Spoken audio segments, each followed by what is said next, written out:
আমরা গরম কোনো কথা বলতে চাই না, গরম কোনো দাবিও নিয়ে যেতে চাই না, কিন্তু কতকের নানান ধরনের কর্মকাণ্ড দেখে মনে হচ্ছে যে তারা আমাদেরকে আন্ডার এস্টিমেট করছেন, যে মনে হচ্ছে যেন যে আমরা কিছুই বুঝতেছি না আর ওনারা সব বুঝতেছেন। বর্তমান এই যারা দায়িত্বের মধ্যে আছেন এর মধ্যে কতকে আমরা দেখেছি মার্কিন যে যৌন উপনিবেশবাদ এই দেশের উপরে চাপিয়ে দেওয়ার প্রচেষ্টা, এই উপনিবেশবাদ চাপিয়ে দেওয়ার জন্য কতকে বিভিন্ন মন্তব্য করছেন। ডক্টর দেবপ্রিয় ভট্টাচার্যের বক্তব্য আমরা শুনেছি। আমাদের যারা বিভিন্ন পরিচয় থাকে এলজিবিটিকিউ তারাও অসহায় বোধ করছে ইদানিংকালে, এবং সাম্প্রদায়িকতার কথা বললে আমরা শুধু হিন্দু সমাজ বুঝি বড় করে, এটা ঠিক না। আহমেদিয়াদের উপরে বড় আক্রমণ হয়েছে না, আহমেদিয়াদের উপরে বড় আক্রমণ হয়েছে।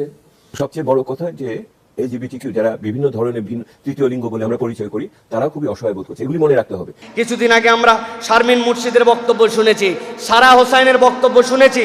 তারা আমাদেরকে নতুন নতুন ফরমেশনে কথা শোনাচ্ছেন, তারা আমাদেরকে বুঝাচ্ছেন যে এখন আমাদেরকে ইউনিফর্ম ফ্যামিলি কোড আমাদের জীবনে বাস্তবায়ন করতে হবে। সাধারণ মানুষ বুঝতেছে না ইউনিফর্ম ফ্যামিলি কোড মানে কি। তারা এর দ্বারা বুঝাতে চান যে যত ধরনের বাংলাদেশের সংস্কৃতির যত ধরনের মানুষ আছে সকলের মধ্যে একটা সেম ধরনের আইন কানুন লাগবে। আরও যদি খোলাসা করে বলি, মুসলিম পারিবারিক আইন, মুসলিম উত্তরাধিকার আইন, মুসলিম মিরাসের আইন, এইগুলার আর দরকার নাই, সকলের জন্য এক ধরনের আইন দরকার। এই সকল ভাষার ব্যবহার আমরা বুঝতে পারি, এই ভাষার ব্যবহারের দ্বারা নিরেট তাদের মনের মধ্যে যে ইসলামের প্রতি বিরক্তি ওইটার প্রকাশ করেন। আমাদের চুপ থাকাকে দুর্বলতা মনে করবেন না। আপনারা যদি বেশি বাড়াবাড়ি করেন তাহলে আমাদের জবান এবং আমাদের কার্যক্রম এমন হবে আপনাদেরকে তখন উচিত শিক্ষা দেওয়ার জন্য আমরা রেডি হয়ে আছি। আপনারা সমকামিতার বীজ ঢুকাতে চান, অন্তর্ভুক্তিমূলক আমরা গভর্নমেন্ট করতে চাই। আমরা বুঝি অন্তর্ভুক্তি দ্বারা আপনারা কি বুঝাতে চান। রাসূলুল্লাহ সাল্লাল্লাহু আলাইহি ওয়াসাল্লামের পরে কোনো নবী নাই। এরপরে যদি কেউ নবী আছে বলে, সে যে বলবে সে মুসলমান নয়। বাংলাদেশে হিন্দু খ্রিস্টান বৌদ্ধ যারা আছে তাদের যে অধিকার সেই অধিকার নিয়েই তারা থাকবে। আমাদের তাদের সাথে কোনো বিরোধ নাই, কোনো আপত্তি নাই, কিন্তু মুসলমান পরিচয় নিয়ে থাকতে পারবে না, কাফের পরিচয় থাকতে হবে।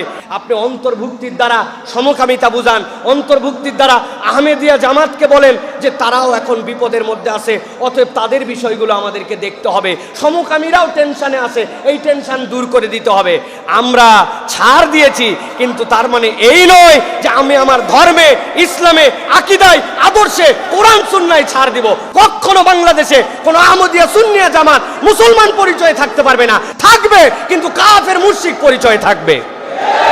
যারা তাদের পক্ষে কথা বলবে আমাদের জবান খুলালে আমরা আবার যেই রকম রক্ত দেওয়া দেখেছেন এই রক্ত দেওয়া কিছুই দেখেন নাই। প্রত্যেকটা মুসলমান তাদের রক্ত দিবে, কিন্তু মুহাম্মদ সাল্লাল্লাহু আলাইহি ওয়াসাল্লামকে বেইজ্জত হতে দিবে না। এই জন্য আস্তে করে বলতেছি, এখন বুঝে চলেন, বুঝে কথা বলেন।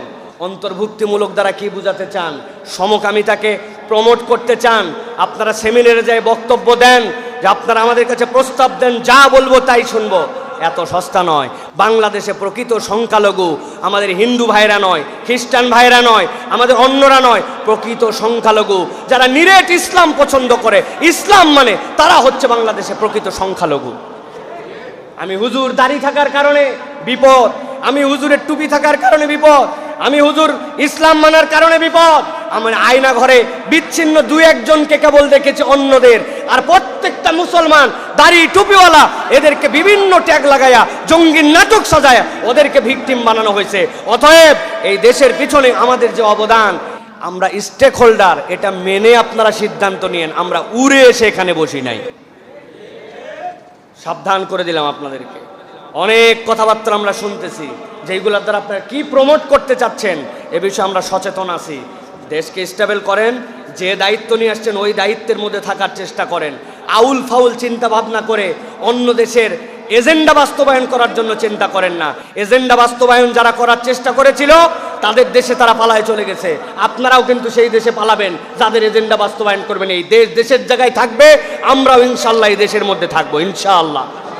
এই আদর্শ বাংলাদেশে নাপাক কোনো কিছু ঢুকায় না। প্রত্যেক সম্প্রদায়ের ধর্মীয় অনুভূতি আছে, ওই ধর্মীয় অনুভূতির বিবেচনা অনুযায়ী মানতে হবে। আর এইটা বিশ্বাস করে চলতে হবে, এখানে 90% মানুষ মুসলমান এবং ইসলামকে পছন্দ করে। অতএব 90%-এর উপরে আপনি 1-2%-এর এজেন্ডা চাপায় দিবেন। আমরা চুপ করে থাকলেও আমাদের এই চুপ করে থাকাকে দুর্বলতা যেন ভেবেন না।